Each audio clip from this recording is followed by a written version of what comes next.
माझी मिसेस, आत्ता मी तुम्हाला जो प्रसंग सांगितला 2012चा, की माझ्याकडे काहीच नव्हतं. म्हणजे अगदी माझ्या लहान मुलगा आहे त्याला बारशामध्ये जे सोन्याचे दागिने येतात ना, ते सुद्धा आम्ही घाण ठेवले होते. परिस्थिती एवढी बेकार. पण त्याच्यामध्ये पण माझ्या बायकोने माझी साथ सोडली नाही. आम्ही त्यावेळेस एक क्लिनिंग किट बनवायचो.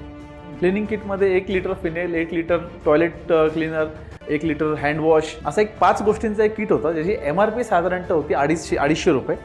आम्ही तो 220 रुपयाला विकायचो. हे आम्ही घरीच बनवायचो स्लरी वगैरे आणून, आणि ते डोर टू डोर. आणि आता टार्गेट असा असायचा की जोपर्यंत 10 किट विकल्या जात नाही तोपर्यंत घरी जायचं नाही. असे कित्येक दिवस राहिले आम्ही गार्डनमध्ये बसून राहिलो, कारण दुपारी लोकांच्या घरी जाणं बरोबर वाटत नाही ना.